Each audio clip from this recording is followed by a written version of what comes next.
ताही अहीर की छोहरिया, छचिया भरी छाछ पे नाच नचावे।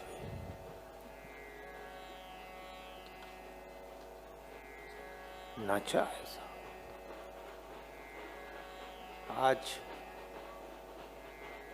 इस युग की परिभाषा से समझ लो आप, आदमी का पैसा देख के साहब, आदमी का वैभव देख के जब संसार नाचने लगता है तो क्या भगवान भक्त की भक्ति देख के नहीं नाचेगा? आप देखना जो बारात लगे नहीं, वो बारात में सब बाराती प्रसन्नता से नहीं नाचे, आधे से ज्यादा तो दूल्हा दबाव में, क्योंकि वो भला आदमी बेटा घोड़ा पर वो सबको देखे कौन कौन नाच रहे आए जी को नहीं आए नहीं वो भी यूं यूं करे, उसकी क्यों रे थारा को नाचते नहीं आ, वो भैया वो देख ले दादा जरा एक।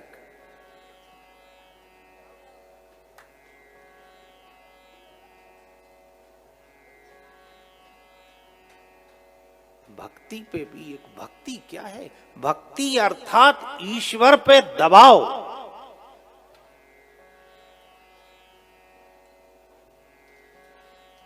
कि तो मैं तेरे से नहीं कहूं, तू बिना मांगे मेरा सब काम कर, तो मैं मानूं कि मेरी भक्ति में वजन है।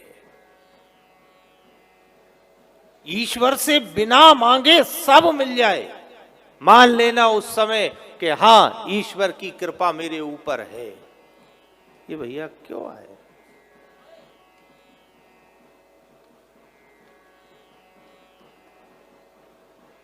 मान लेना। इसलिए ज्यादा से ज्यादा जितना हो सके अपने जीवन में भक्ति पैदा करने का प्रयास करना, माला करने का प्रयास करना, नाम जपने का प्रयास करना, कथा में जाने का प्रयास करना, क्योंकि ये सब शुभ लक्षण है। अगर सहज में कथा में चले जाओ, सहज में मंदिर में चले जाओ, सहज में माला लेके बैठ जाओ, सहज में आप तीर्थ चले जाओ, तो ये मान लेना कि सहज में समय आने पे संसार भी छोड़ के चले जाओगे। जीवन में जितनी सहजता ला सको लाना, कठिन नहीं होना। आपसे निवेदन कर रहे, कई लोग कहते हम चले तो जाएं पर घर परिवार कौन संभालेगा? घर परिवार संभालने वाले बहुत लोग तैयार हैं, अब बात इस पे आ गई है कि अपने को कौन संभालेगा। कभी इस बारे में विचार किया कि अपने को कौन संभालेगा? इसलिए ये भजन है, इसलिए ये भक्ति है, इसलिए शुभ कर्म है, इसलिए साधु संत महात्माओं ने मार्ग बताए कि जब एक समय ऐसा आएगा। आप क्या बात कर रहे साहब? अरे घर की नारी क्या कहो जब तन की नाड़ी नहीं। घर की नारी तो बहुत दूर खड़ी रहेगी, बहुत दूर, तन की साथ नहीं देगी।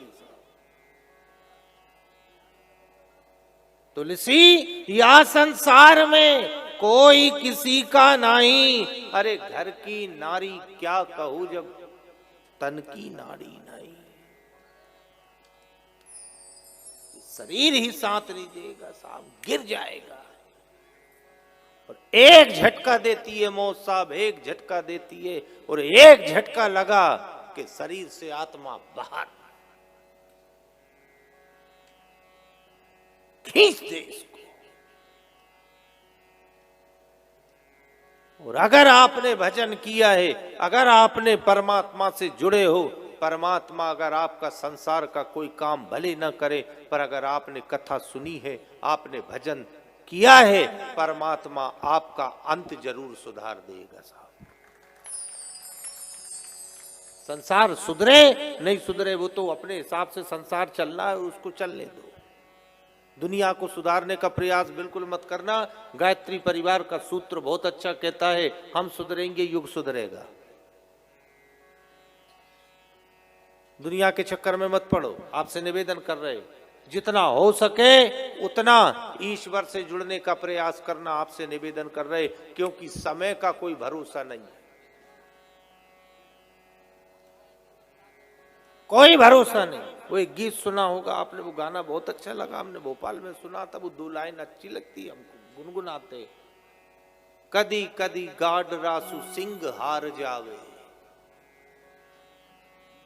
समय को भरोसो कोनी कब पलटी मार जावे। कोई कह नहीं सकते साहब, कोई नहीं कह सकते कि समय कब कहां ले जाके आदमी को तोड़ दे। ये समय ने सब बता दिया है साहब, ये साल भर में सबने समय देख लिया है। अच्छा अच्छा पैसा वाला, अच्छा अच्छा शरीर वाला, अच्छे बलवान ढुलक गए साहब।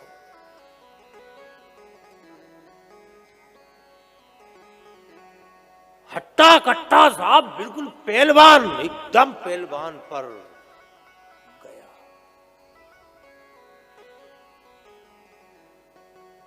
क्या देखो और क्या देखो और क्या देखो, परिवार ने दूर कर दिया, पत्नी दूर, बच्चे दूर, माँ बाप दूर, अकेला पड़ा रहा साहब, अकेला। क्या स्थिति रही देखो तो। जो बेचारे भोगे अस्पताल में रहे उनसे पूछो कभी, क्यों दादा परिवार की याद हो भैया, कई परिवार की याद कर, परिवार की कई याद करे। वो तो जब अस्पताल में पटकाए और जब कोई खबर लेने नहीं आया साहब, कोई खबर लेने नहीं आया। ये भैया ने हमको एक किस्सा सुनाया था, उनका कोई मित्र भर्ती था वो अस्पताल में, उस तो पड़ा अस्पताल में, उसके बच्चे उसको देखने आते साहब। वो एक बार के भैया तुम्हारा हाथ जोड़ू रे, मेरे पास तो आके खड़े हो जाओ, थोड़ा करीब आ जाओ। 10 हाथ दूर से देखे यूं करके,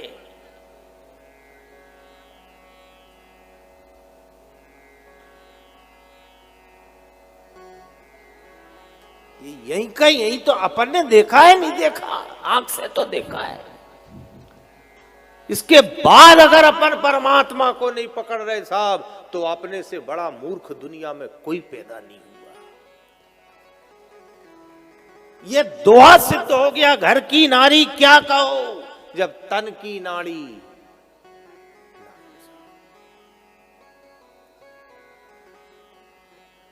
इसलिए आज समय है अच्छा, भगवान ने मौका दिया है। जो भाई बहन बैठे कथा सुन लो, कथा करा दो, मंदिर चले जाओ, तीर्थ चले जाओ, माला फेर लो, ये सब समय अपने हाथ में है, इसका उपयोग कर लो साहब।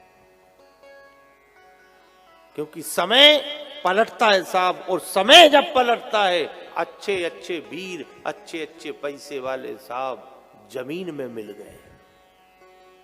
कहीं देखना आप, राजमहल आपने देखे होंगे, जो साहब बड़े बड़े राजमहल थे आज खंडर हो गए साहब।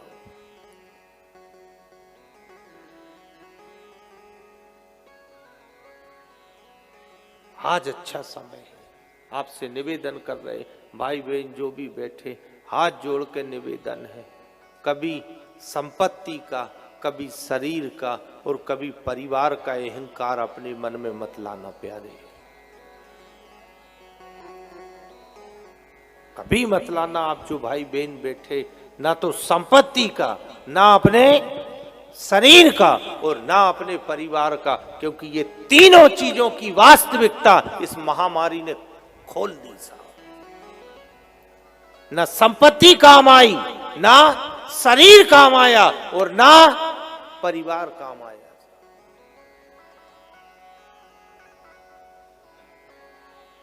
और काय का घमंड करें अपन साहब, आदमी को अहंकार है, कई को इतना अहंकार है, मेरे पास पैसा है, मेरे पास परिवार अच्छा है, मेरा शरीर अच्छा है, ये तीनों चीज नश्वर है।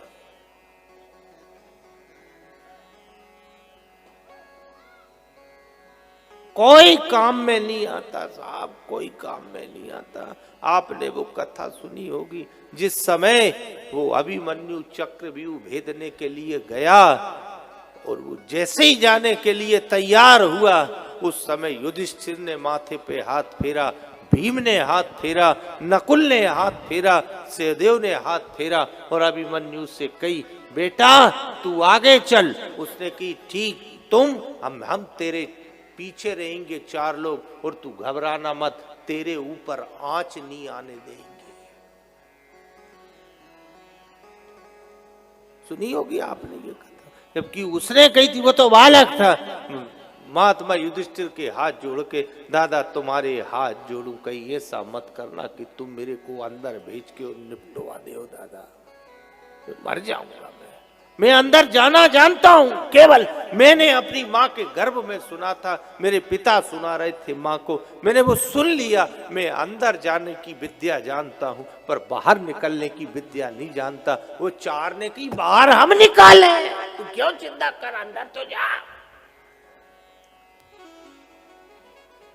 14 साल की उम्र उसकी, केवल, ज्यादा नहीं बेचारे की, 14-15 साल का वो लड़का बैठा रथ पे, और ये 4 महाबली, धर्मराज युधिष्ठिर, महाबली भीम, नकुल और सहदेव, ये उसके पीछे चल रहे। पर जैसे ही वो अभिमन्यु चक्रव्यूह के अंदर हुआ, वैसे ही जयद्रथ ने इन 4 को रोक दिया। 7 महारथी के बीच में वो अकेला घिरा, और फिर उसने आवाज लगाई, दादा युधिष्ठिर, दादा भीम, काका नकुल, काका सहदेव, 7 महारथियों ने घेर रखा है, बचा लो।